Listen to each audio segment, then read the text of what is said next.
فاسألوا أهل الذكر إن كنتم لا تعلمون. আসসালামু আলাইকুম রহমতুল্লাহি ওয়া বারাকাতুহু। আরেকদিন জানতে চেয়েছেন যে আমরা তো জানি যে আত্মীয়তার সম্পর্ক ছিন্ন করা হারাম।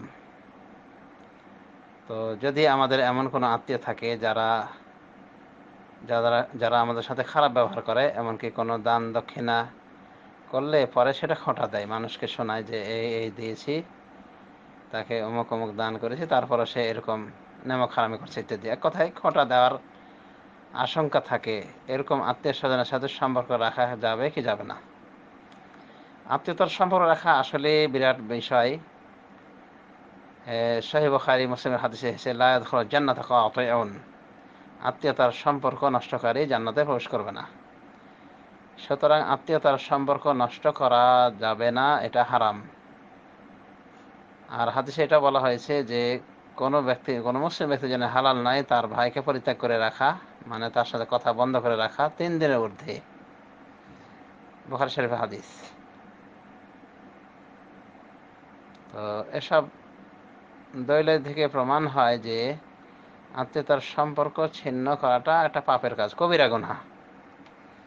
কারণ জান্নাতে যেতে বাধা, আত্মীয়তার সম্পর্ক ছিন্ন করা হলো জান্নাতে যেতে বাধার নামান্তর। কিন্তু আত্মীয় স্বজন যদি খারাপ হয়, যার বিবরণ বলা হয়েছে এখানে, কি করবে? এমত অবস্থায় আমরা বলবো যে এই বোনকে বলবো যে আপনি তাদের সাথে ভালো ব্যবহার করার চেষ্টা করেন, তারা দুর্ব্যবহার করলে তারা সে কারণে দায়ী হবে।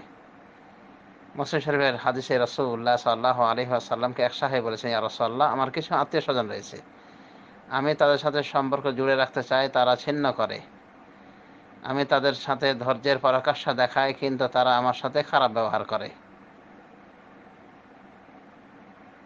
তো এভাবে বলেছিলেন। তো রাসূলুল্লাহ সাল্লাল্লাহু আলাইহি ওয়াসাল্লাম বলেছিলেন এবং আরও বলেছিলেন খুব সম্ভব যে আমি তাদেরকে দেখাশোনা করি, দান দক্ষিণা করি, তারপরও তারা আমার সাথে খারাপ ব্যবহারই করে।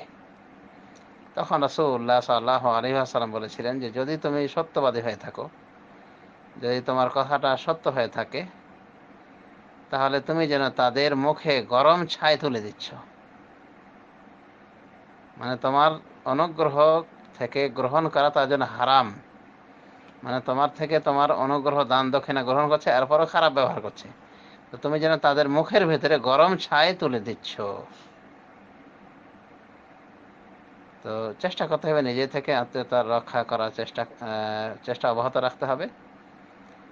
আর যদি দেখা যায় না একান্তই খারাপ আত্মীয়, মানে ভালো ব্যবহার করলেও খারাপ ব্যবহারই করে আসে এবং এটা চিরাচরিত অভ্যাসে পরিণত হয়েছে, তাহলে তাদেরকে এভাবে পরিত্যাগ করা যেতে পারে যে কথাবার্তা সীমিত করে দিতে হবে এবং একান্ত প্রয়োজন ছাড়া তাদের সাথে কথা বলতে হবে না, এবং সালাম কালাম এটা জারি রাখতে হবে।